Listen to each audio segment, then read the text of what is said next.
Hello friends, class 8 से अपना chapter start कर रहे हैं कंपेयरिंग क्वांटिटीज। आज हम इसकी एक्सरसाइज 8.3 के आपको क्वेश्चन करके दिखाएंगे। 8.3 एक्सरसाइज बेस्ड है सिंपल इंटरेस्ट, अमाउंट और कंपाउंड इंटरेस्ट पे। तो चलिए क्वेश्चंस को स्टार्ट करने से पहले इन तीनों चीजों के बारे में आपको बताता हूं कि सिंपल इंटरेस्ट कैसे निकाला जाता है, अमाउंट और कंपाउंड इंटरेस्ट, और इसमें कौन-कौन सी कंडीशन है। ठीक है, सबसे पहले सिंपल इंटरेस्ट की बात करें तो सिंपल एक डायरेक्ट फॉर्मूला है सिंपल इंटरेस्ट निकालने का। क्या?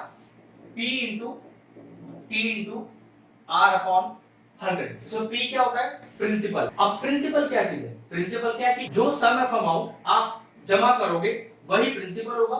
T is the time period, कितने समय के लिए करोगे। R is the rate of interest, और किस परसेंट पे करोगे। ठीक है, अपॉन 100। तो ये तो सिंपल फॉर्मूला है। क्वेश्चन जब करूंगा तो और बेहतर तरीके से बताऊंगा। ठीक है, अमाउंट अब ध्यान रखिएगा, अमाउंट क्या होता है। अगर मैं सिंपल इंटरेस्ट की बात करूं तो अमाउंट होता है P प्लस SI। ठीक है, सिंपल सी बात। यहां तो सिंपल इंटरेस्ट और अमाउंट इजी से टॉपिक था। अब चलिए कंपाउंड इंटरेस्ट, उसके लिए मैं आपको डायरेक्ट फॉर्मूला नहीं बताऊंगा। कंपाउंड इंटरेस्ट निकालने से पहले आपको अमाउंट निकालना सिखाऊंगा। ठीक है, अमाउंट का फॉर्मूला होता है P 1 प्लस R अपॉन 100 की होल पावर n, और फिर मैं आपको CI का फॉर्मूला बताऊंगा A माइनस P। मतलब जब भी कंपाउंड इंटरेस्ट निकाल रहा हो तो पहले आप क्या निकालो, पहले आप अमाउंट निकालो। ठीक है, ये सारी चीज वही है, प्रिंसिपल, रेट ऑफ इंटरेस्ट, और ये देखो n। जबकि टाइम तो t होता है, तो मैं आपको बताऊंगा कि t को n क्यों लिखा गया है, इसका रीजन है यहाँ पर। ठीक है, जैसे मान लीजिए आपने अमाउंट निकाल दिया, फिर CI कैसे मिलेगा, अमाउंट में से प्रिंसिपल माइनस कर दीजिए, आपका CI आ जाएगा। अब सबसे इंपॉर्टेंट नियम ये कि आप टाइम को यहाँ पर n क्यों डिनोट कर रहे हो। तो यहाँ पर तीन अलग अलग केस है, वो तीनों केस हमारे एक्सरसाइज के अंदर है, ध्यान से सुनते हैं। मान लीजिए केस है ईयरली का। ठीक है, बिल्कुल क्लियरली लिखा होगा ईयरली, या फिर लिखा होगा एनुअली, ये दोनों चीज एक ही है। इसमें ध्यान रखना, जो आपका टी होता है, टाइम पीरियड दिया होता है, वो डायरेक्टली एन के बराबर हो जाता है। मतलब जैसे दे रखा है 2 साल के लिए, तो समझ जाना यहाँ पर टी और एन एक है, मतलब डायरेक्ट एन बराबर आप 2 लिख सकते हो, क्योंकि फॉर्मूले में एन लिखा हुआ है ना, टी तो है नहीं। टी क्यों नहीं है, ये बस आपका अगला पार्ट है। ठीक, अब मान लीजिए यहाँ ईयरली ना होता और क्या लिखा होता, मान लीजिए लिखा होता हाफ ईयरली, तो क्या चेंज आता। तो समय देखो कैसे दिया होगा क्वेश्चन में, समय दिया होगा आपको 1.5 ईयर। ठीक है, जिसको आप टी मान रहे हो, लेकिन दिक्कत क्या है, हाफ ईयरली दिया हुआ है ना, हाफ ईयरली का मतलब 6 महीने। तो अगर मैं आपसे पूछूं कि 1.5 साल में 6 महीने कितनी बार आएंगे, तो देखो 6 महीने 6 महीने 6 महीने, भाई 6 6 6 हो गए 1.5 साल, तो यहाँ n हो गया 3। हमेशा ध्यान रखना, जब भी आपको ईयरली गिवन होगा तो जो समय आपको दिया है टाइम, 2 साल 3 साल 1 साल, वो डायरेक्टली n हो जाएगा। लेकिन अगर आपको क्वेश्चन में हाफ ईयरली वर्ड लगा के दिया हो, तो ध्यान रखना गिवन समय को आपको 6 के इंटरवल्स में तोड़ना है। जैसा मान लीजिए आपको 2 साल दिया होता तो n कितना हो जाता, 6 महीने 6 महीने 6 महीने 6 महीने, मतलब 2 साल में 6 महीने 4 बार आएंगे, तो यहाँ मैं n को 4 लिख देता। 2.5 इयर्स, तो भाई 6 महीने 2.5 साल में कितनी बार आएंगे, 5 बार आएंगे, तो n 5 हो जाता। मान लो टाइम ही आपको 6 महीने दिया होता, तो 6 महीनों में 6 महीने कितनी बार आएंगे, एक ही बार आएंगे ना, तो n उस केस में 1 हो जाता। तो ध्यान रखना t और n हाफ ईयरली वाला केस, और अब जो मैं नेक्स्ट आपको क्वार्टरली बताने जा रहा हूं उसमें ही चेंज आता है। नेक्स्ट मान लीजिए आपको दिया हुआ है क्वार्टरली। अब क्वार्टरली में क्या चेंज आता है, क्वार्टरली का मतलब होता है 3 महीने। हमेशा ध्यान रखना, एक साल में 4 क्वार्टर होते हैं, 3 महीने के। ठीक है, तो एक साल में 4 क्वार्टर 3 महीने के।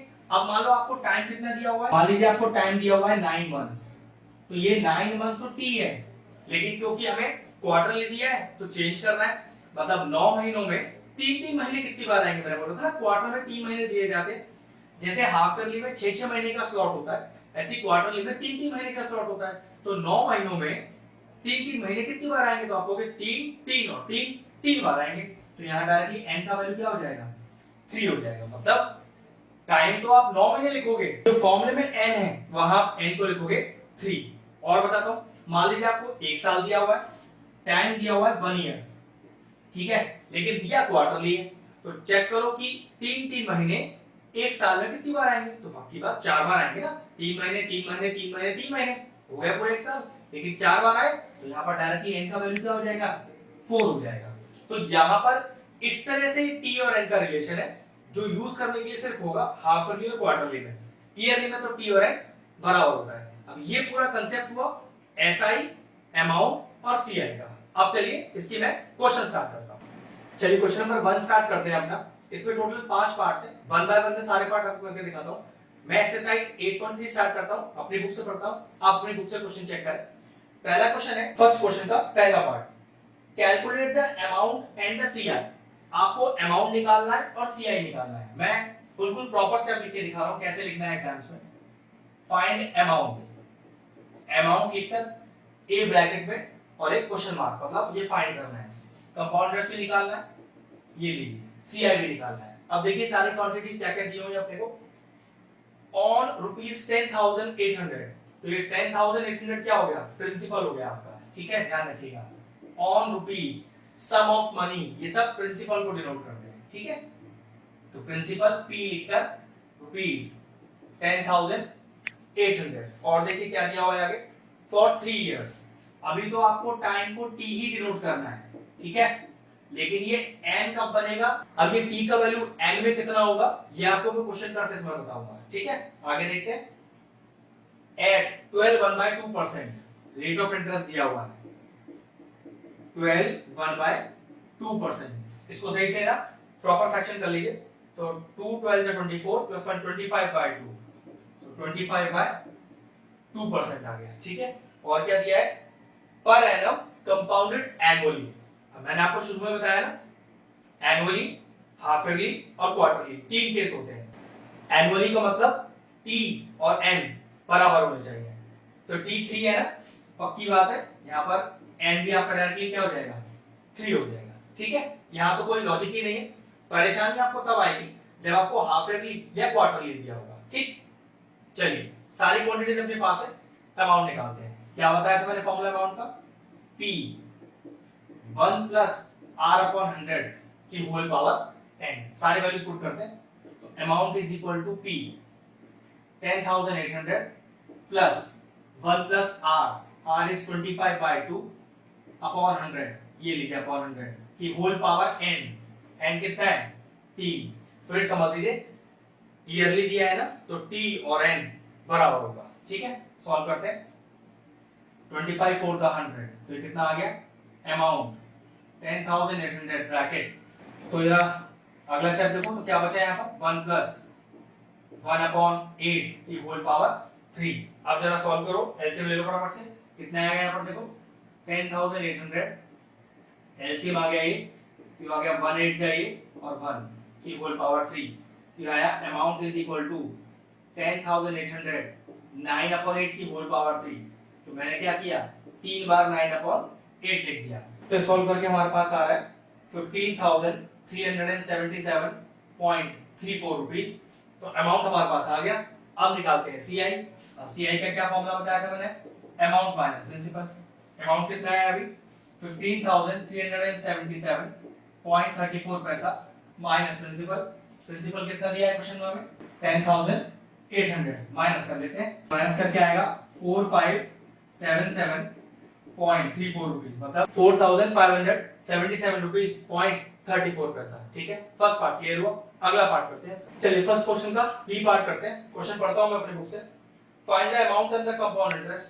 क्वेश्चन में निकालना तो बिल्कुल वही है, अमाउंट निकालना है, सीआई निकालना है।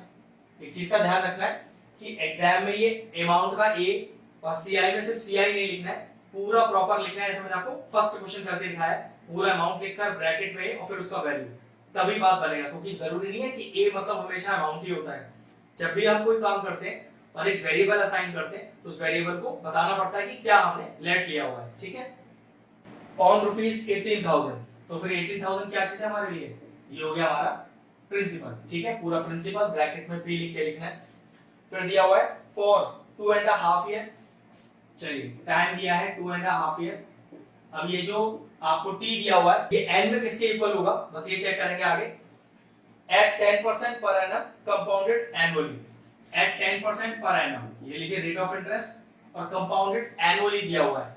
ध्यान रखिएगा कि अगर आपको क्वेश्चन में एनुअली दिया हुआ है तो ये जो टाइम पीरियड है ये 2.5, 1.5, 3.5 नहीं हो सकता, क्योंकि एनुअली का मतलब है आप सिर्फ इस 2 को ही एनुअली की तरह सॉल्व कर सकते हो। तो क्वेश्चन अराइज होता है कि सर फिर इस हाफ का क्या करना है, तो हाफ के लिए आपको हाफ ईयरली वाला केस लगाना है। फिर समझ लो, अगर आपको हाफ ईयरली दिया हुआ है तो देखो कोई दिक्कत ही नहीं थी, मैं कहता कि भाई हाफ ईयरली में 6 महीने होते हैं ना, तो 2.5 साल में 6 महीने कितनी बार आएंगे, आप कहोगे सर 5 बार आएंगे, तो डायरेक्टली n = 5 लिख देता। लेकिन दिक्कत है क्वेश्चन में टाइम 2.5 दिया है, लेकिन आपको सॉल्व एनुअली की तरह करना है। तो ध्यान रखना सिर्फ ये 2 एनुअली की तरह सॉल्व होगा, हाफ जो पार्ट रह गया इसका ये हाफ ईयरली की तरह सॉल्व होगा। 1/2 है ना, तो 1/2 इज हाफ ईयर, तो पार्ट 2 वाला ईयरली की तरह और 1/2 हाफ ईयरली की तरह। बस यही इस क्वेश्चन का ट्विस्ट है। अब ये चेंजेस और क्या क्या आएंगे वो भी करके दिखाऊंगा, ठीक है। देखो जरा, एक कॉलम बना लीजिए, यहां लिखिए ईयरली, यहां लिखिए हाफ ईयरली, और क्या क्या चेंजेस आएंगे ये आपको पता होना चाहिए। ईयरली में प्रिंसिपल में कोई फर्क नहीं पड़ता, वो यहां पर भी 18,000 और यहां पर आपको लिखने की जरूरत नहीं है, फॉर्मूला जब मैं लिखूंगा तो आपको क्लियर हो जाएगा कि प्रिंसिपल एक ही बार लिखा जाता है, ठीक है। अब टाइम पीरियड, अब जरा ध्यान से देखना, ईयरली के लिए 2 हो जाएगा, हाफ ईयरली कीजिएगा आधा हो जाएगा। अब देखो ना 2.5, तो हाफ वाला पार्ट हाफ ईयरली की तरह ही सॉल्व होगा, लेकिन हम क्वेश्चन में तो कभी टी यूज करते नहीं, एन यूज करते हैं। तो देखो मैंने क्या बोला था, ईयरली में एन और टी तो बराबर ही होता है, क्लियर हो गया। लेकिन यहां एन क्या होगा, तो एन होगा क्या, हाफ ईयरली मतलब 6 महीने, आपको कितना समय दिया हुआ है, आधा साल, तो आधा साल मतलब 6 महीने तो हुए। तो मैं अगर कहूं कि 6 महीने में 6 महीने कितनी बार आएंगे, तो आप जवाब दोगे सर एक ही बार आएंगे, तो यहां पर एन हो जाएगा आपका 1। और क्या चेंज आता है, रेट, ईयरली का रेट एज इट इज जो दिया है वही रहेगा, लेकिन हाफ ईयरली सॉल्व करते समय रेट भी आधा हो जाता है और यहां हो जाएगा वो 5%। तो एक काम करिए, यहां R1 मान लीजिए, यहां R2 मान लीजिए, यहां N1 मान लीजिए और यहां N2 मान लीजिए। अब देखो फॉर्मूला कैसे अप्लाई करना है, जब ईयरली वाला केस दिया हो, टाइम आपको 2.5, 3.5, 1.5 में दिया हो, तो फॉर्मूला कैसे अप्लाई किया जाता है, amount is equal to P तो सिंगल एक ही बार लिखा जाएगा, 1 plus R1 upon 100 N1, 1 plus R2 upon 100 N2, जिसमें ये पार्ट क्या है ईयरली का और ये पार्ट क्या है हाफ ईयरली का। ये लेकिन ये तभी लगाना है, फिर बता रहा हूं, दिया आपको ईयरली हो लेकिन टाइम आपको हाफ के टर्म में दिया हो, 2.5, 3.5, 1.5, तब सिर्फ और सिर्फ यही तरीका लगाया जा सकता है, ठीक है। चलिए अप्लाई करते हैं।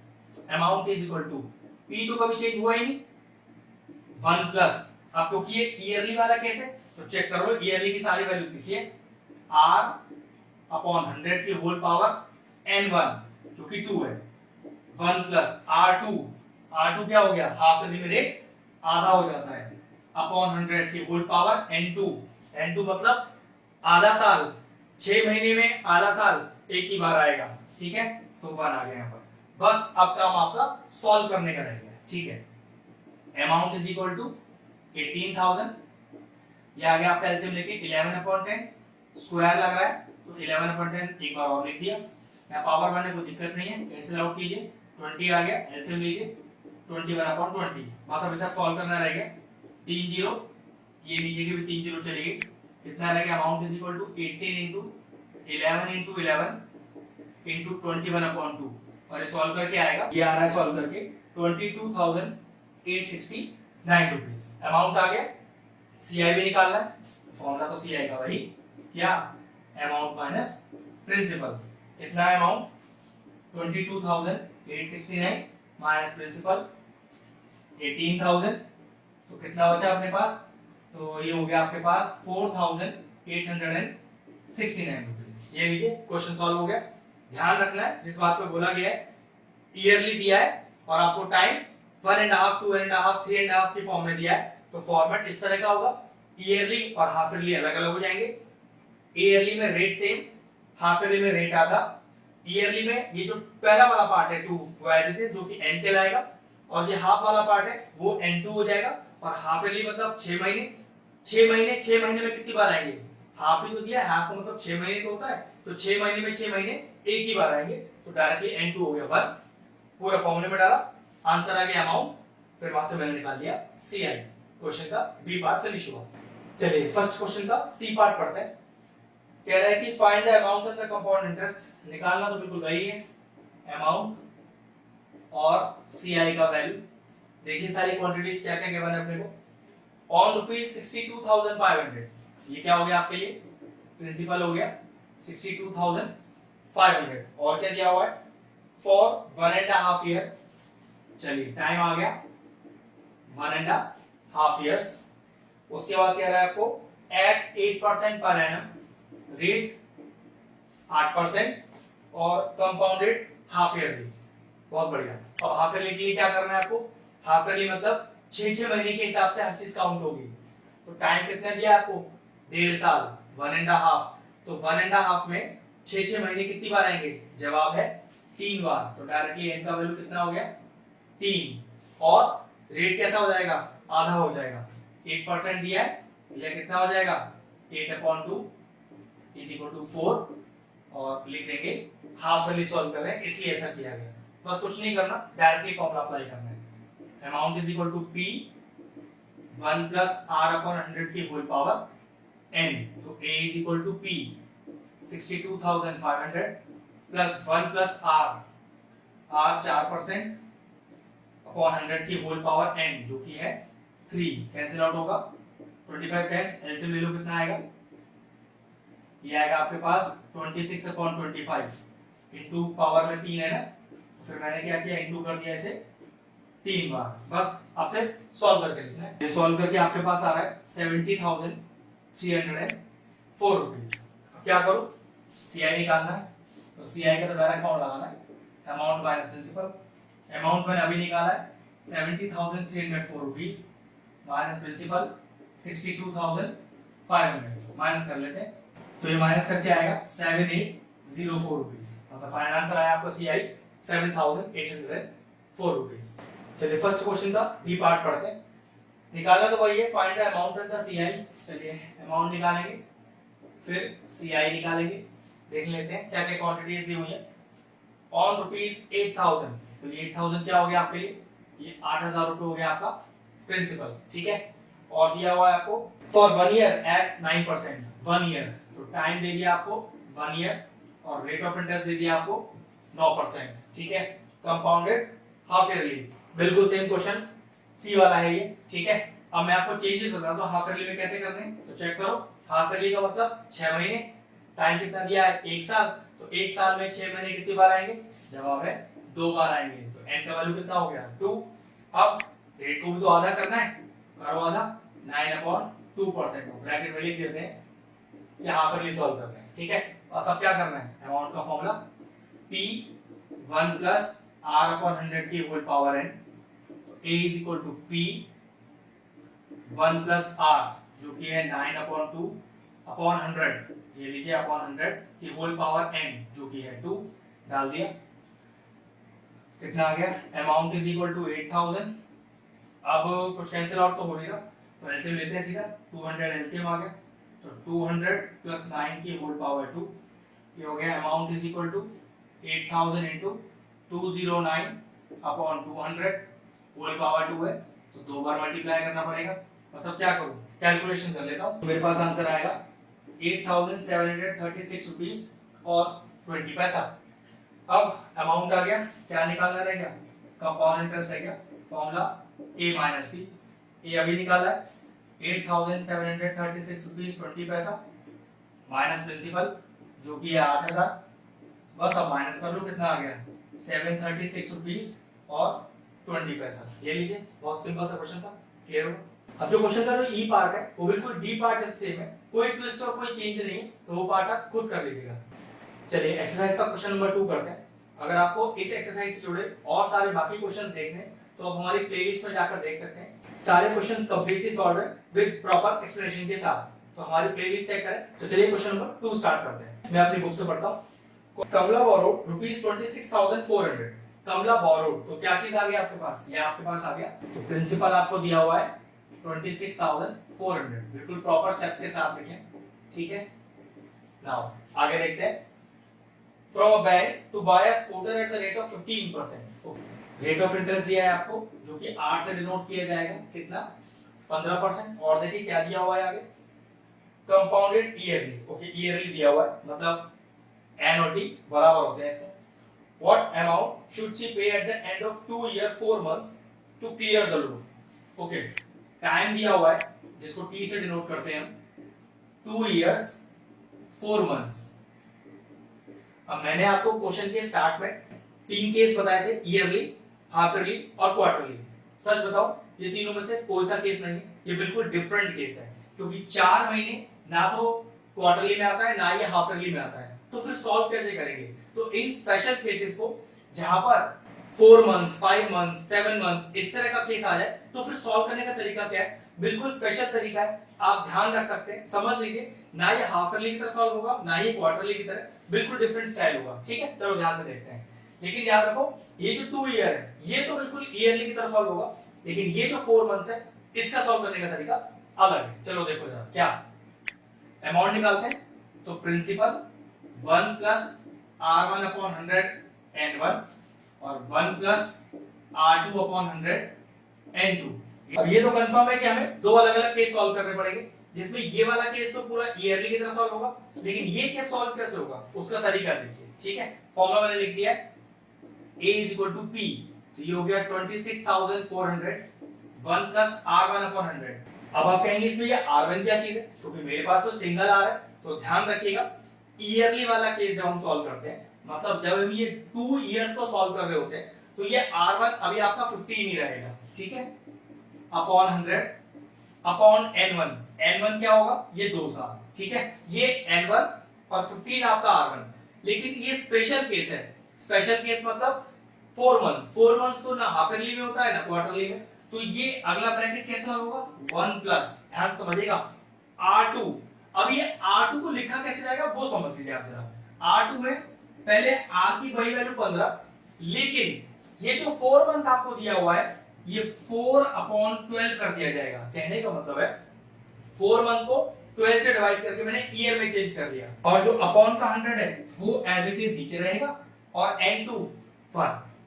ये ऐसा तरीका है, अगर यहाँ 4 महीने की जगह 7 महीने लिखा होता, 5 महीने लिखा होता, तो मैं क्या करता, मान लीजिए 7 महीने लिखा होता तब भी मैं लिखता 7/12, 5 महीने लिखा होता मैं लिखता 5/12, 15/100 वो सेम, और यहाँ N2 हमेशा 1।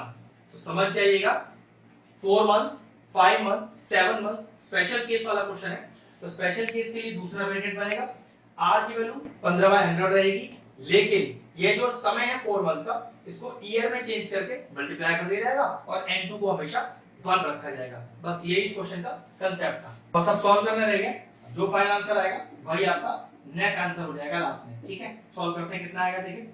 तो 5 3 15, 5 2 10 0, ये हो गया 23/20, पावर में 2 है ना, तो 2 बार इंटू कर दिया इसको मैंने। यहाँ देखिए ये 25 टाइम्स जाएगा, फिर 5 5 25, 5 15, 3 4 12, ये हो गया 1 प्लस 1/20 की होल पावर 1। आगे सॉल्व करते हैं। अमाउंट आया 26,400, 23/20 इंटू 23/20 इंटू एलसीएम ले लीजिए, ये आएगा 21/20। और सब सॉल्व करना रहेगा। अब मैं अगर पूरा सॉल्व करूं तो मेरे पास आ रहा है 36,659 रुपीस और 70 पैसा। अब हमसे क्वेश्चन मांग रहा था कि find the amount at the end of 2 year 4 months. तो कितना उसे रीपे करना है लोन को क्लियर करने के लिए, 36,659 रुपीस 70 पैसा। क्वेश्चन पूरा हुआ। मैं अपनी बुक से पढ़ता हूं, आप अपनी बुक से पढ़ें। कह रहा है कि फाबिना borrowed rupees 12,500 at 12% per annum for 3 years of simple interest, ठीक है। तो फाबिना से जुड़ी बात हो रही है, तो लिख देते हैं फाबिना, और ये पैसा जो ले रही है वो ले रही है सिंपल इंटरेस्ट पर। तो प्रिंसिपल आपको देखो कितना दिया हुआ है, कितना पैसा बोरो किया इन्होंने किया है 12,500 रुपीस, ठीक है।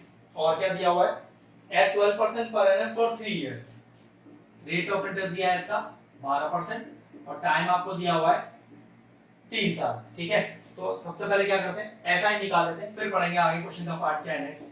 तो ऐसा होता है P into T into R upon 100। तो ऐसा इज इक्वल टू, तो P आ गया आपके पास 12,400 इंटू टी आपको दिया है 3 साल और रेट दिया है 12 और अपॉन 100, ये कैंसिल आउट हो गया। तो आपके पास ऐसा ही आएगा 125 इंटू 36 जो कि सॉल्व करके आ रहा है 4500 रुपीस। ठीक है, अब तो ये आ गया हमारा एसआई का पार्ट। चलिए क्वेश्चन का नेक्स्ट पार्ट पढ़ते हैं। क्वेश्चन का अगला पार्ट है कि Radha borrowed the same amount for the same time at 10% per annum compounded annually.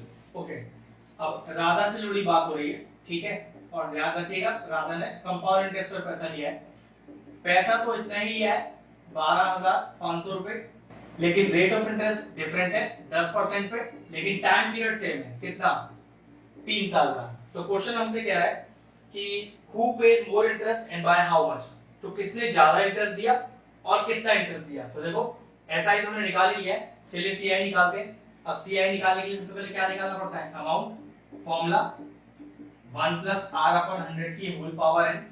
तो अमाउंट आएगा 12,500 इनटू 1 प्लस आर, तो 10 अपॉन 100 की होल पावर 3, कैंसिल आउट कर लीजिए इसको, ये आ गया 12,500 इनटू एलसीएम लीजिए तो 11 अपॉन 10 और इनटू 3 टाइम्स करना पड़ेगा क्योंकि पावर में 3 लगा हुआ है। ठीक है, 2 जीरो पे 2 जीरो चली गई, तो 125 इनटू 11 इनटू 11 इनटू 11 1331 होता है और अपॉन नीचे रह गया 10। ये सॉल्व करके आ रहा है आपके पास 16,337.50 पैसे, मतलब 16,337.50। लेकिन ये तो अमाउंट आया है, अपने को तो इंटरेस्ट निकालना है। तो सीआई का फॉर्मूला क्या है, ए माइनस पी। ए हो गया 16,337.5 माइनस का पी मतलब 12,500 रुपए, ये आया सॉल्व करके 4137 और 0.5 मतलब 4,137 रुपीस 50 पैसे। तो चेक करो कौन ज्यादा इंटरेस्ट दे रहा है। सिंपल इंटरेस्ट है 4500 रुपीस और कंपाउंड इंटरेस्ट है 4137.5, तो पक्की बात है सिंपल इंटरेस्ट ज्यादा जा रहा है। अब क्वेश्चन में एक पार्ट और है कि कितना ज्यादा जा रहा है, तो क्या करें, दोनों का डिफरेंस निकाल देते हैं। तो 4500 बड़े में से छोटा माइनस कर देते हैं, 4137.5, चलिए माइनस करिए। तो 10 में से 5 गया 5, 9 में से 7 गया 2, 9 में से 3 गया 6, 4 में से 1 गया 3 और ये 0।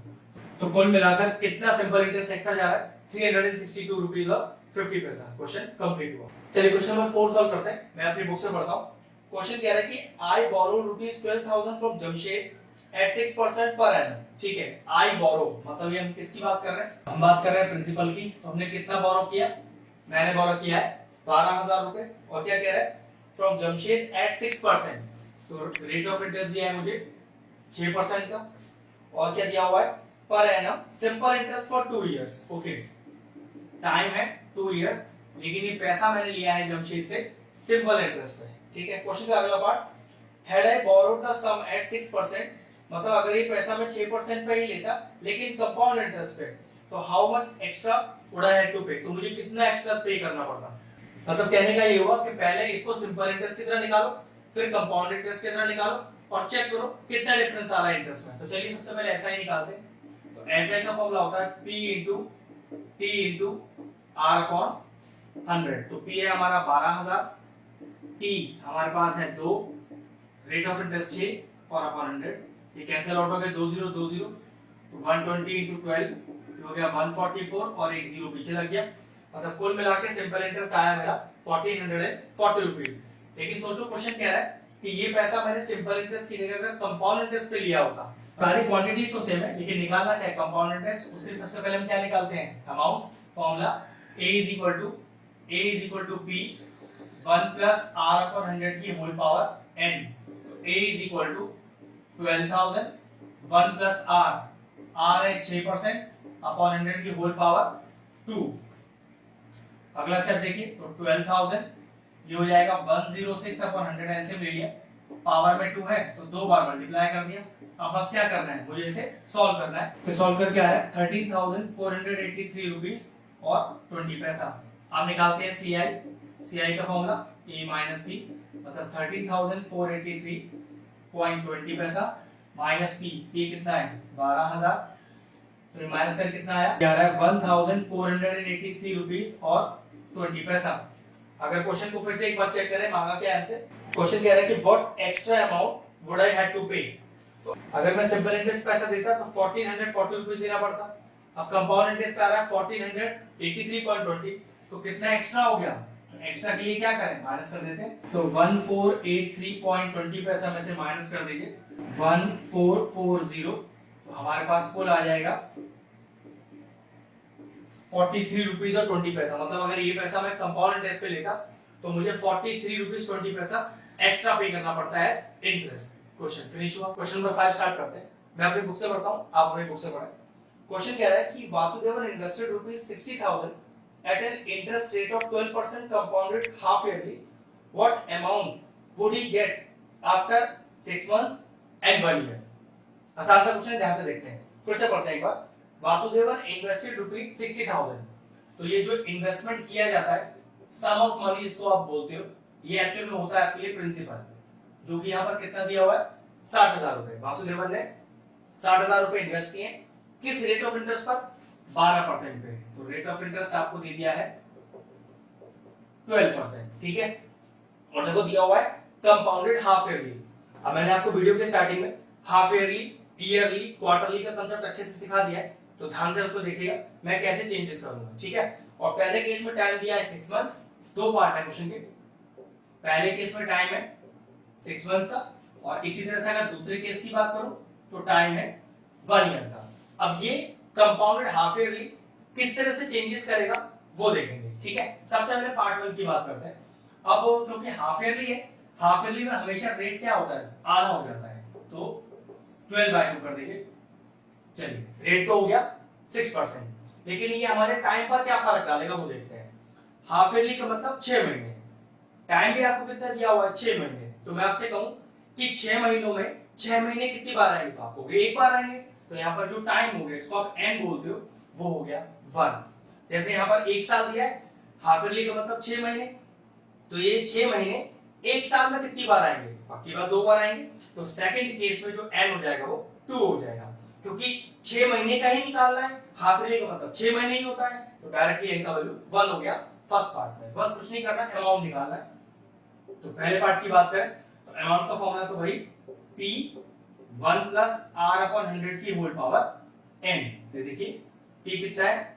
ये है 60,000, 1 प्लस R ध्यान रखिएगा 6 यूज करना है, अपॉन 100 की होल पावर n, और n कितना है? n है 1।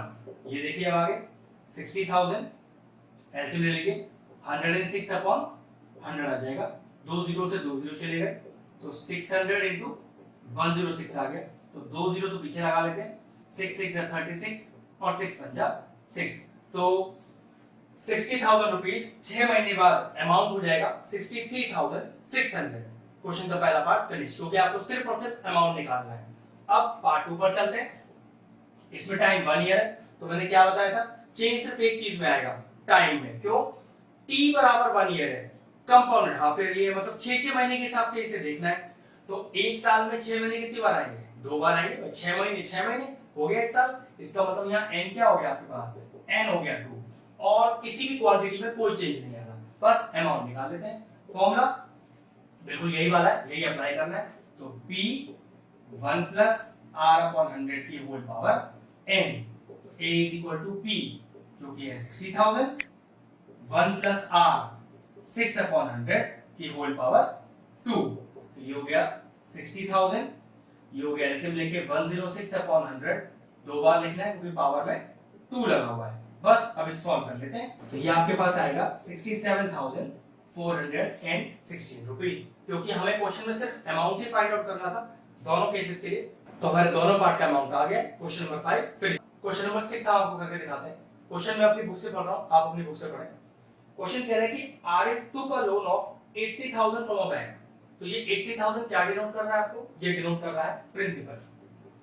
तो ये लीजिए, मैंने प्रिंसिपल में लिख दिया रुपीस 80,000, ठीक है। 80,000 रुपए बैंक से लोन लिया गया। If the rate of interest is 10% per annum, ठीक है, तो रेट ऑफ इंटरेस्ट भी आपको दे दिया, कितना? 10% का, ठीक है। प्रिंसिपल हो गया 80,000 और रेट ऑफ इंटरेस्ट हो गया 10%। यार find the difference in amount. Okay, amount का डिफरेंस निकालना है कब? If you would have to pay after 1.5 year. Okay, आपको टाइम दे दिया यहां पर, कितना? 1.5 साल, ठीक है, 1.5 years दिया हुआ। If the interest is compounded annually और कंपाउंडेड हाफ ईयरली, मतलब एक बार एनुअली के लिए सॉल्व कीजिए, एक बार हाफ ईयरली सॉल्व कीजिए और दोनों के अमाउंट का डिफरेंस निकाल दीजिए। चलिए ठीक है, करते हैं क्वेश्चन को। सबसे पहले अगर मैं एनुअली की बात करता हूं, ठीक है, तो ध्यान रखना एनुअली में ये जो हाफ वाला पार्ट है ये कैसे सॉल्व होगा। 1 तो इजीली सॉल्व हो जाएगा, लेकिन हाफ वाला पार्ट एनुअली में सॉल्व हो ही नहीं सकता, क्योंकि एनुअली का मतलब होता है 1 साल और दिया है आपको 6 महीने आधा साल, तो सॉल्व करने का तरीका क्या होगा बताता हूं। पहले अमाउंट का फॉर्मूला लिखते हैं, P1 plus R upon 100 N1, एक ब्रैकेट और लगेगा 1 प्लस R2 अपॉन 100 N2, तो फिर उस हिसाब से इस R को R1 मानना पड़ेगा। अब आप कहोगे सर अमाउंट के फॉर्मूले में ये 2 ब्रैकेट कहां से आ गए, तो 2 ब्रैकेट क्यों आए वो समझ लीजिए। आपको जो क्वेश्चन है वो एनुअली की तरह सॉल्व करना है, तो ये जो टाइम आपको दिया हुआ है 1.5, इस 1.5 का जो 1 है वो तो एनुअली की तरह ही सॉल्व होगा, जिसके लिए पहला ब्रैकेट है, कोई प्रॉब्लम नहीं है, बिल्कुल सिंपल सा क्वेश्चन है। लेकिन ये हाफ वाला जो पार्ट है ये एनुअली की तरह सॉल्व नहीं होता, ये होगा हाफ ईयरली की तरह सॉल्व। हाँ, क्वेश्चन में दिया एनुअली जरूर है, लेकिन 1.5 को एनुअली की तरह सॉल्व कर ही नहीं सकते, इसे हाफ ईयरली की तरह सॉल्व करना पड़ेगा। तो ये दूसरा ब्रैकेट हाफ ईयरली का है, तो हाफ ईयरली के हिसाब से क्वेश्चन में क्या क्या चेंजेस आते हैं। एक तो रेट आधा हो जाता है, तो जी जो रेट आपको 10% यूज करना है R1 में, वही आप R2 में यूज करोगे 5%। और टाइम में भी चेंज आता है, वो कैसे देखो, N1 1, तो ये तो ईयरली की तरह सॉल्व हो रहा है, तो डायरेक्टली N1 को 1 डाल देना, कोई टेंशन ही नहीं है। N2 का मतलब है हाफ ईयरली का मतलब होता है 6 महीने, आपको टाइम भी 6 महीने ही है, आधा साल, तो 6 महीने में 6 महीने कितनी बार आएंगे, एक बार, तो कह सकते हो N2 भी यहाँ 1 है आपका। इस बात को फिर समझ लेते हैं।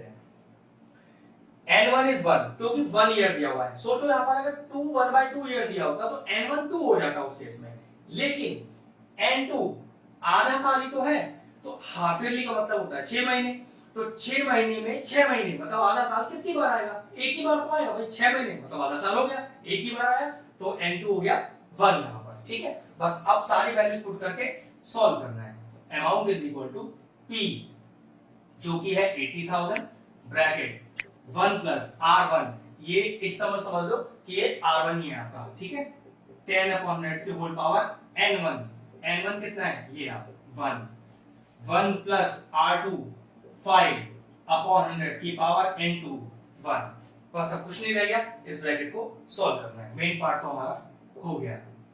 तो 80,000 ये आपके पास आ गया 11 अपॉन 10 एलसीएम लेकर, और ये भी कैंसिल आउट हुआ, और ये आपके पास आ गया 21 अपॉन 20। बस अब क्या करता हूं, अब मैं इसको सॉल्व कर लेता हूं। सॉल्व करके हमारे पास आ रहा है 92,400 रुपीस, मतलब ये वाला प्रिंसिपल 1.5 ईयर में ईयरली सॉल्व करते हुए, कंपाउंडेड ईयरली सॉल्व करते हुए हमें अमाउंट दे रहा है 92,400।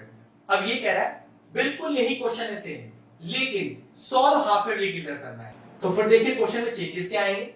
अगर मैं इस पूरे क्वेश्चन को हाफ ईयरली की तरह सॉल्व करूंगा, मतलब एनुअली का पार्ट ही नहीं है क्वेश्चन में, तो हाफ ईयरली के हिसाब से रेट आधा, मतलब समझ लीजिए R1 जैसी चीज खत्म हो गई, तो रेट आधा कर दीजिए। अब टाइम चेक करो, टाइम तो 1.5 ईयर है, लेकिन हाफ ईयरली की तरह सॉल्व करना है। हाफ ईयरली का मतलब होता है 6 महीने, तो मैं आपसे कहूं ये जो 1.5 साल है 1.5 ईयर, इसमें 6 महीने कितनी बार आएंगे, 6 महीने 6 महीने 6 महीने, 3 बार आएंगे ना, 6 महीने 6 महीने 6 महीने हो गया 1.5 साल। तो यहाँ पर n क्या हो गया आपके पास 3, और इस बार 2 ब्रैकेट का जरूरत नहीं है, एक ही ब्रैकेट से काम चलेगा, क्योंकि डायरेक्टली पूरा क्वेश्चन हाफ ईयरली के हिसाब से सॉल्व करना है। अमाउंट का formula P 1 plus R upon 100 की whole power n, A is equal to P हो गया आपका 80,000, 1 प्लस R हो गया 5 अपॉन 100 की होल पावर 3, कितना आ गया 80,000, कैंसिल आउट कीजिए 20 आएगा, 21 अपॉन 20, लेकिन कितनी बार लिखा जाएगा, क्यूब लग रहा है ना, तो इसको हम लिखेंगे 3 बार, ठीक है। अब सॉल्व कर लेते हैं। सॉल्व करके आ रहा है अपने पास 92,610 रुपीस, और हमसे क्या कह रहा था, फाइंड द डिफरेंस, कि जो आपने एनुअली के सॉल्व किया, जो आपने हाफ ईयरली सॉल्व किया, उससे जो अमाउंट आया उसका डिफरेंस निकाल दीजिए। तो डिफरेंस ऑफ द अमाउंट निकाल लेते हैं।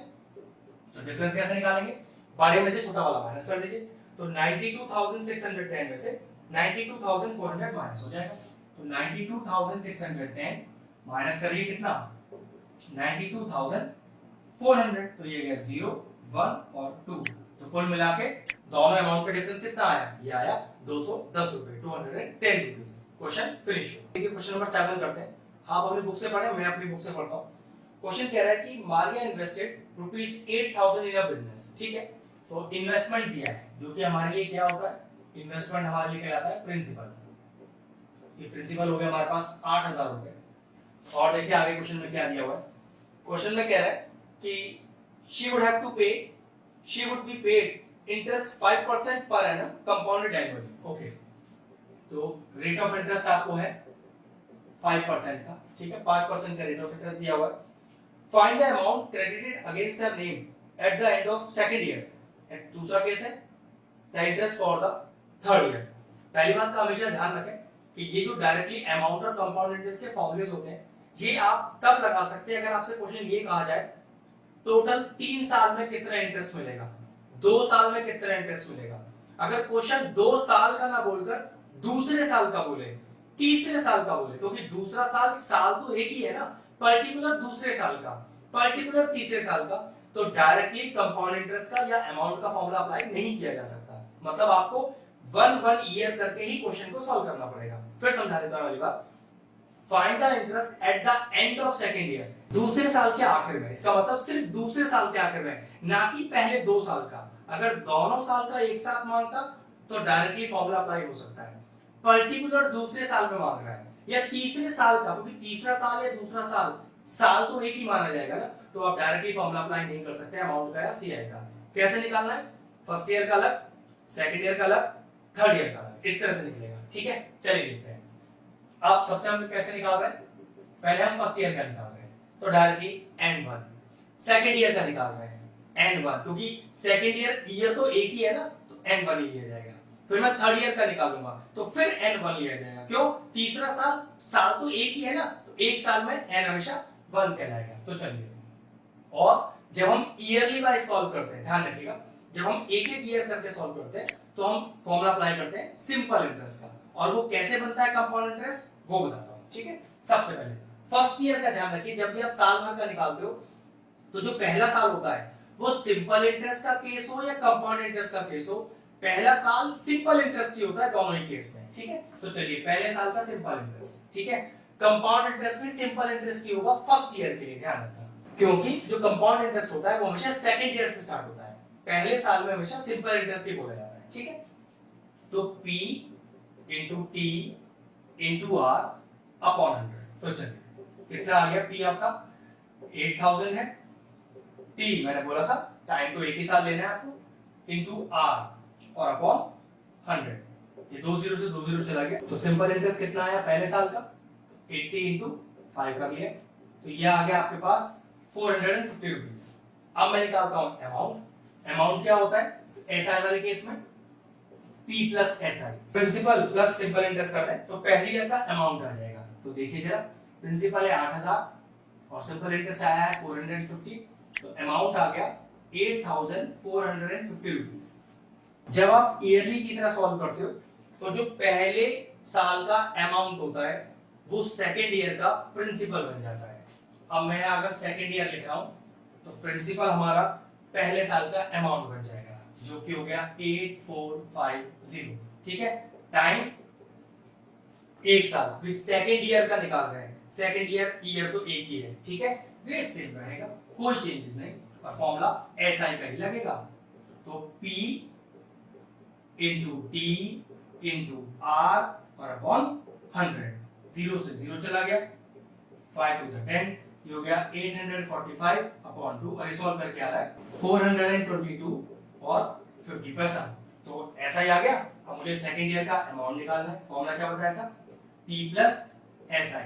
तो सेकंड ईयर में P कितना है 8450 और SI कितना निकाला 422.50 पैसा।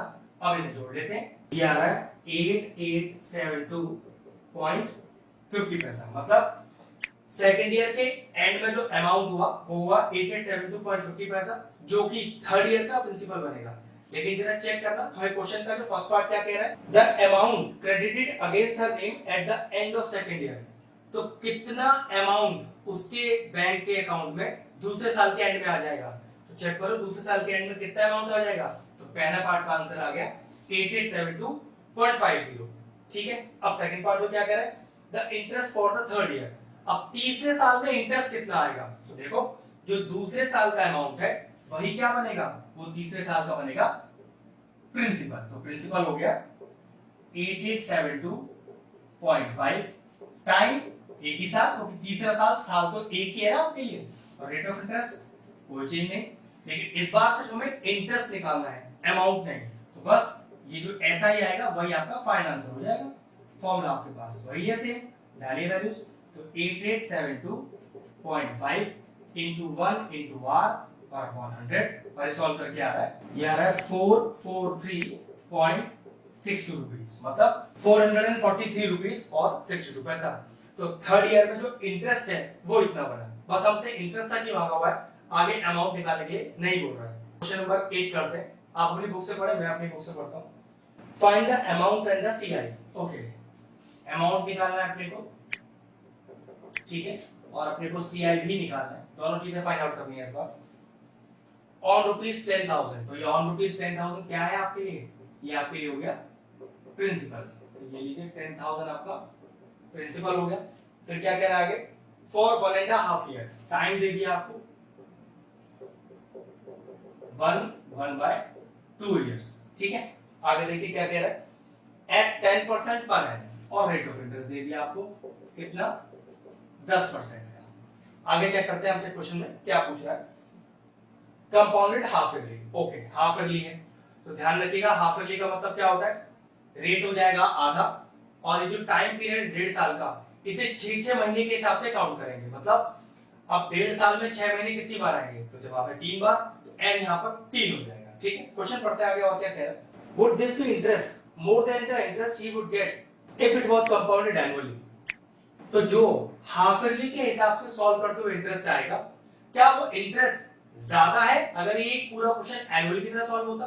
मतलब कहने का ये है, पहले हाफ ईयरली की तरह सॉल्व कर लो, अपना इंटरेस्ट निकाल लो, फिर इसी क्वेश्चन को एनुअली की तरह सॉल्व करो, इंटरेस्ट निकाल लो, और चेक करो कि हाफ ईयरली वाला इंटरेस्ट एनुअली वाले केस से कितना ज्यादा है। तो कोई दिक्कत नहीं, पहले इस क्वेश्चन को हाफ ईयरली के साथ सॉल्व करते हैं। अगर हाफ ईयरली के हिसाब से करेंगे तो n महीने में क्या हो जाता है यहाँ पर 3, और रेट क्या हो गया आधा। फिर समझ लीजिए रेट आधा हो जाएगा तो 10 का आधा हो गया 5%, और 1/2 है तो हाफ ईयरली का मतलब होता है 6 महीने।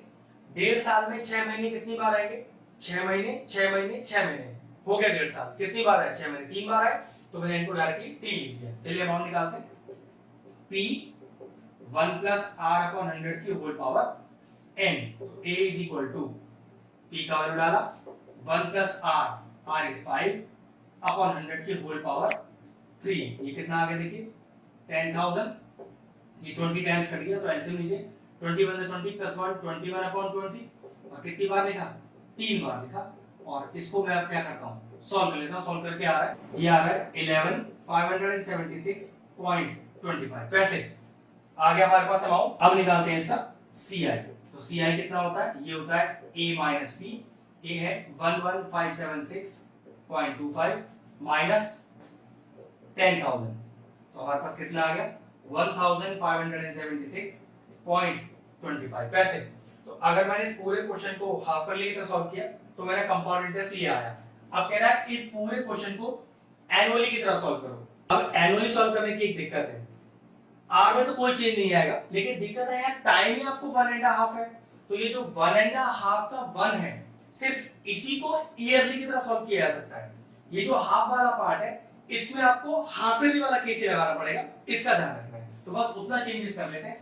पहले फॉर्मूला लिखता हूं, तो अमाउंट का फॉर्मूला हो जाएगा p 1 + r1/100 n1, ये वाला जो ब्रैकेट है ये ईयरली की तरह सॉल्व होगा, 1 + r2/100 n2, और ये जो ब्रैकेट है वो हाफ ईयरली के तरह सॉल्व होगा इस 1/2 के लिए। ठीक है, चलिए तो a = p कोई चेंज नहीं, वो 10,000 ही रहेगा, 1 + r1, तो ये r जो दिया है वही आपका r1 है, अपॉन 100 की होल पावर n1, और ये जो पहला 1 है यही आपका n1 है, कोई दिक्कत ही नहीं है।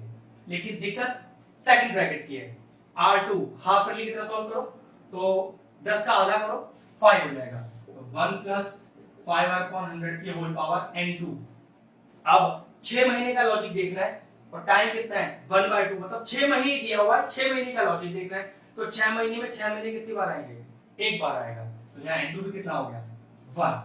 बस अब सॉल्व करना है इसे, तो 10,000 ये चला गया, तो ये आ गया आपका एलसीएम लेके 11/10, फिर ये गया 20 टाइम्स, एलसीएम ले लीजिए 21/20, सॉल्व कर लेते हैं। तो ये सॉल्व करके आ रहा है 11,550, अमाउंट आ गया, सीआई निकालते हैं। तो सीआई है मेरा a माइनस b, मतलब अमाउंट माइनस प्रिंसिपल, तो 11,550 माइनस का 10,000, तो ये हो गया आपका 1,550। अब क्वेश्चन था कि जो हमने कंपाउंड इंटरेस्ट निकाला था हाफ ईयरली की तरह सॉल्व करके, वो कितना ज्यादा है ईयरली वाले केस से। तो चेक कर लो, ये है 1576.25 और ये है 1550, तो कितना ज्यादा है माइनस कर लेते हैं। 1550 को माइनस कर दीजिए, तो ये तो 0.25 रह जाएगा, यहाँ आ गया 6, यहाँ आ गया 2। तो जो हाफ ईयरली वाला इंटरेस्ट था वो एनुअल वाली केस से 26 रुपीस और 25 पैसा ज्यादा है। बस ये हमारे क्वेश्चन का आंसर था। क्वेश्चन नंबर 9 करते हैं, मैं अपनी बुक से पढ़ता हूं, आप अपनी बुक से पढ़ें। Find the amount which Ramveer give on rupees 4096। What is this on rupees 4096? ये हो गया आपके लिए प्रिंसिपल। तो प्रिंसिपल आपके पास हो गया रुपीस 4096, और क्या कह रहा है फाइंड द अमाउंट। तो ठीक है, पक्की बात, मुझे अमाउंट निकालना है, तो ये लीजिए, ठीक है। और क्या क्या गिवन है अपने को, गिवन है if he give it for 18 months, okay, time दिया है 18 मंथ्स। अगर 18 मंथ्स को थोड़ा ध्यान से देखें तो एक्चुअल में ये 1.5 साल है आपके पास, ठीक है ना, तो 1/2 इयर्स, ठीक। रेट ऑफ इंटरेस्ट आ गया अपने, अब रेट ऑफ इंटरेस्ट क्या है अपने पास, वो है 12 1/2%। तो रेट है आपके पास 12 1/2%। फिर क्या कहता है, per annum compounded half yearly. Okay, आपको हाफ ईयरली के हिसाब से सारा एडजस्टमेंट करना है और ये आपको अमाउंट निकालना है। काफी आसान है, देखो ध्यान से देखते हैं। अब हाफ ईयरली का मतलब होता है 6 महीने। अब चेक करिए कि हमारे गिवन टाइम में 6 मंथ्स, 6 महीने कितनी बार आएंगे। अगर मैं कहूं 1.5 साल दिया है तो 1.5 साल में 6 महीने कितनी बार आएंगे, पक्की बात 6 महीने 6 महीने 6 महीने हो गए 1.5 साल, कितनी बार आए 3 बार। तो यहाँ पर हमारा n क्या हो गया 3 हो गया, ठीक है। और रेट ऑफ इंटरेस्ट का क्या होता है, हाफ ईयरली में जो भी आपको रेट ऑफ इंटरेस्ट दिया होता है उसको आधा कर दिया जाता है। तो देखो ये कितना है, ये है 2 12 24 प्लस 1 25/2, और इसको आधा और करना है, तो ये आपके पास हो गया 25/4%। तो दो चीजें जिन पर ध्यान दिया जाता है जब आपको कंपाउंडेड हाफ ईयरली वाला केस हो, कि जो आपको रेट ऑफ इंटरेस्ट है जो भी गिवन है उसको आधा करिए, मतलब 2 से डिवाइड कर दीजिए, और जो टाइम पीरियड आपको दिया है वो 6 मंथ के हिसाब से जज करिए। जैसे 18 मंथ है या 1.5 साल कुछ भी बोल सकते हैं, हाफ ईयरली मतलब 6 महीने, तो 6 महीने 18 मंथ्स में कितनी बार आएंगे, ऑब्वियसली बात 3 बार आएंगे, तो आंसर हो गया n = 3। बस आप क्या है, तो अमाउंट का फॉर्मूला लगाना है। तो डायरेक्टली फॉर्मूला क्या होता है, p 1 + r/100 की होल पावर n। तो a = p 4096 1 + r is what 25/4, और एक 100 भी है नीचे की पावर n, और n कितना है 3, तो 25 4 100, ये कितना आ गया, ये आ गया 4096 ब्रैकेट 4 4 16 हो गया, 16 × 16 + 17 17/16, पावर में 3 लग रहा है, तो पक्की बात 3 बार इसे मल्टीप्लाई करना पड़ेगा। अब ये अमाउंट पूरा सॉल्व करके आएगा 4913 रुपीस। बस हमें यही निकालना था कि क्वेश्चन में अमाउंट जिसमें टाइम दिया है 18 मंथ्स और रेट ऑफ इंटरेस्ट दिया है 12/2, तो हमारा फाइनल आंसर आया amount is equal to 4930 rupees. Question 8.3 का क्वेश्चन नंबर 10 करते हैं। मैं अपनी बुक से पढ़ता हूं, आप अपनी बुक से पढ़ें। क्वेश्चन नंबर 10 कह रहा था population of a place increase to 54,000 in 2003, मतलब 2003 तक पॉपुलेशन बढ़कर 54,000 हो गई है eight the rate of 5% per annum. Find the population in 2001, जो फर्स्ट पार्ट है। तो 2003 की दी है, 2001 की निकलवा रहा है, तो ऑब्वियसली बात है, अगर आपको बाद की पॉपुलेशन पता है तो वो अमाउंट की तरह यूज की जाएगी, और जो पहले की पॉपुलेशन है जिसको आपको निकालना है वो प्रिंसिपल होगा आपका। ठीक है, ध्यान रखिएगा। तो अमाउंट कितना हो गया एक तरह से आपके पास, बाद वाली पॉपुलेशन आपके पास है 54,000। रेट ऑफ इंटरेस्ट और टाइम देखिए, रेट ऑफ इंटरेस्ट 5% का दिया हुआ है, तो चलिए लिख देते हैं rate R is equal to 5%, और टाइम चेक करो 2003 की दी है और 2001 की मांग रहा है, तो टोटल कितने साल हुए, 2001 के बाद 2002, 2003, तो टाइम हो गया आपके पास 2 साल, टाइम हो गया 2 इयर्स। और क्योंकि एनुअली निकालनी है तो पक्की बात है यहाँ n और t बराबर हो जाएंगे, तो n आपका 2 ही हो जाएगा। अब आपको क्या निकालना है भाई, अमाउंट दिया है, टाइम दिया है, रेट ऑफ इंटरेस्ट दिया है, एक ही क्वांटिटी रहेगी, प्रिंसिपल निकालना है। तो चलिए लगाइए अमाउंट का फॉर्मूला। तो a is equal to p 1 plus r upon 100 की होल पावर n। तो a इज 54,000, बाद की पॉपुलेशन है ना, तो पक्की बात है वो हमेशा अमाउंट होती है, और जो इन्वेस्ट किया जाता है उसे प्रिंसिपल बोलते हैं। क्योंकि यहाँ तो पॉपुलेशन वाला टर्म, तो इन्वेस्टमेंट तो गलत ही शब्द है, तो कह सकते हैं पहले वाली पॉपुलेशन तो प्रिंसिपल, जो कि कम ही आएगा अमाउंट से। तो p की जगह p रहने दिया, वो तो फाइंड आउट करना है 1 प्लस r अपॉन 100 की होल पावर 2। अब सॉल्व करते हैं, तो 54,000 is equal to p, cancel out कर लीजिए, ये हो गया 21 से 20 प्लस 1, तो 21 अपॉन 20, पावर में 2 है ना, तो 2 बार लिख दिया। अब इन दोनों 20 को इधर ले आया और 21 को नीचे ले आया, तो 54,000 into 20 into 20 अपॉन 21 into 21, ये आ गई p की वैल्यू।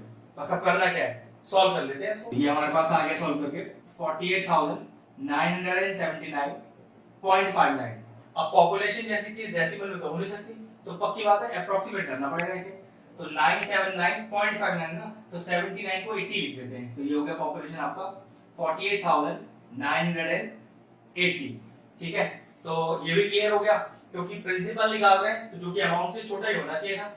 अमाउंट 54,000 है, प्रिंसिपल मतलब पहले वाली पॉपुलेशन कम ही आ रही है, इसका मतलब आंसर अपना बिल्कुल ठीक आ रहा है।